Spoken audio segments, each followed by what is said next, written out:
kuna muda umefika shows ilibidi tusizichukue, na nyimbo 2 kazitoa na zote alikuwa ni mjamzito. Zone na mimi ni Benedict Basil na tuko na Kim Kiando, kiongozi kutoka Wasafi pale. Kaka, mambo vipi? Safi, kwema? Salama, mambo yanasemaje? Safi kabisa. Bana, sikutarajia kukuona kwenye shughuli kama hizi za gospel tena. Tunaamua ni jambo kubwa kwanza. So mimi ni professional ambaye ukiachana na kuwa manager wa Zuchu, lakini pia mimi ni mbobevu wa masuala ya kidijitali na usambazaji wa muziki. Na wasanii wa gospel wamekuwa na changamoto kubwa sana ya usambazaji wa kazi zao za muziki na namna gani wanaweza wakasimamia peji zao kidijitali.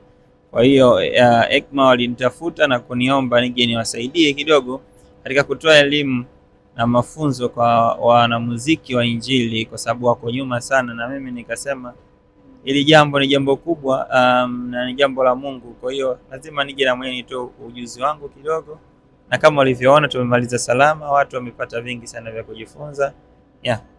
Tukasema labda Zuchu tena na collab na Bella Kombo ni? Hapana. Ni masuala ya ujuzi zaidi. Sawa kaka. Wacha tuzungumzie kwanza Egma kwanza kabla tujaenda kwenye jambo lingine pia. Moja kati ya tuzo ambazo zilikuwa zimeleta chachu kubwa sana kwa wasanii hasa wa gospel, na hisi pia kwa miaka mingi wamekuwa wakisaraulika na kutokupewa heshima yake pia. Unahisi Egma imekuja kuipa chachu ipi sana gospel Tanzania? Chachu ni kubwa. Kwanza ni tukio ambalo unaona linalipo katika industry ya gospel. Kwanza miaka ya nyuma kwa kuna changamoto hizo kwamba inaonekana wanaotoa tuzo za gospel hapo katika industry, lakini unaona Ekma wameweza kufanya hivyo, lakini pia hawajajifunga tu ndani ya nchi, wanafanya Afrika Mashariki. Maana yake competition inakuwa ni kubwa baina ya wasanii wa gospel wa nchi hizi zinazozunguka Afrika Mashariki, na kujaribu kuwa wasasa zaidi, kwa sababu ni mwanzo nilishangaa kuona watu wa tuzo wameweka pia kipengele cha kuleta walimu wabobevu na wajuzi katika sekta mbalimbali, kuhakikisha kwamba washiriki wa Ekma hawapati tu tuzo, lakini wanaondoka na elimu na kitu cha kuwasaidia kwenye kari yao, na sio tu washindi bali hata na washiriki vile vile. Sawa. Unahisi ni gospel kwa Afrika Mashariki na Kati kwa sasa hivi pengo lipi kubwa ambalo tumepata ukiachana na swala zima la kupata Ekma kwa tuzo na nini? Na kikubwa kama nilivyosema ni elimu, lakini kushindwa kudigitize muziki wa gospel. Wengi wanaona ni kazi ya kiroho, kwa haitaki kutangazwa. Majirani wetu wameweza kufanya kazi nzuri, wanatangaza kazi zao, lakini sisi wasanii wa gospel wa Tanzania wamekuwa kumstari wa nyuma sana katika kutangaza kazi zao, lakini pia kwenye kuwekeza. Unakuta mtu wimbo mzuri, lakini ukiangalia video budget ya milioni 5, kwa inakuwa haimvutii watu. Lakini kuendana na usasa, teknolojia iko peki, haijalishi unaimba mziki wa kidunia au wa kuabudu, lazima uendane na kasi ya teknolojia. Vijana sasa hivi wengi wanaendana na teknolojia, mitandao ya kijamii imekuwa kwa kasi, lakini wao wanakuwa wako nyuma na kufanya mziki wa gospel unashindwa kufika mbali, lakini pia kufanya vizuri, kwa sababu mwisho wa siku nao ni mziki na unatakiwa promotiwe sambamba na sawa na muziki mingine kama inavyofanya. Sawa, wacha sasa tufunge kurasa za Ekma, turudi kwenye Bongo Flava, si ndio? Kwa muda mrefu sana sasa hivi hatujaona collab ya Bibi Zuchu na wasanii baadhi kidogo. Collab zipo. Wasanii wapi?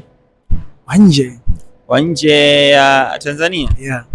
Kuna collab, next collab ya Zuchu na msanii wa nje, kwa hiyo zinakuja. Tutegemea labda kwa sababu ya labda familia na mambo mengine na bana. Hapana, ni mipango. Najua kama mwanamuziki au kama lebo lazima uwe mna plan. Kwa hiyo kwa mwaka huu hatukutaka kuziweka hizo collab kwanza. Kuna mambo mengine yalikuwa yanaendelea na huko mbele zitakuja. Ni kila kitu ni mipango. Hivi uzazi na muziki na mambo kama hayajaribu system nzuri ya mipango ya lebo pamoja na manager kwako kwa msanii wako? Hajaribu, kwa sababu na uzazi huo ameweza kufanya kazi. Of course kuna muda umefika shows ilibidi tusizichukue, lakini haijaathiri hivyo, kwa sababu kuna nyimbo 2 kazitoa na zote alikuwa ni mjamzito, kwa haikuathiri hivyo. Kumbe Bibi kuna nyimbo karibuni 2 toa akiwa mjamzito. Bado nakupenda alikuwa ni mjamzito, remix na Ibra mjamzito. Kuna kazi zingine hazijatoka, zikitoka mtaona. Alikuwa mjamzito.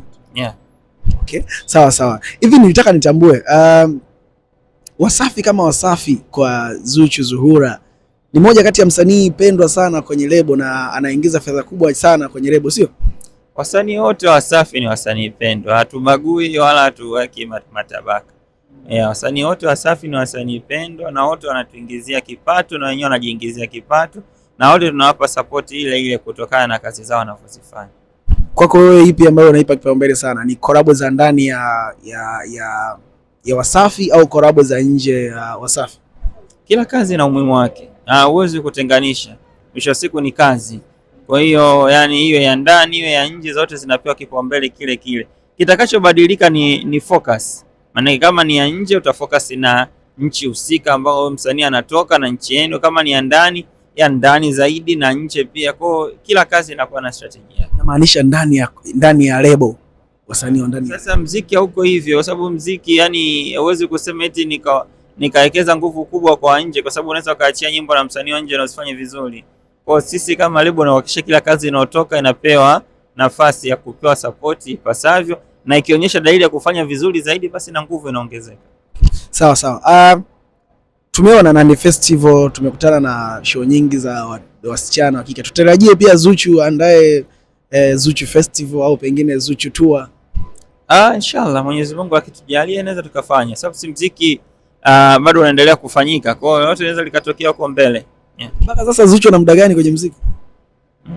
Takriban miaka 7 sasa. Bado hajafika ukubwa huo.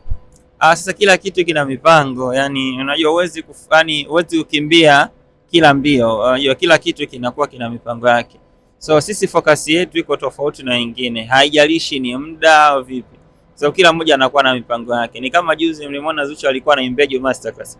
Hakuna msanii yote Tanzania ambaye ashakufanya. Kwa kila mtu anakuwa na njia yake ya kuhakikisha anagusa kwenye jamii, anaburudisha na kuelimisha.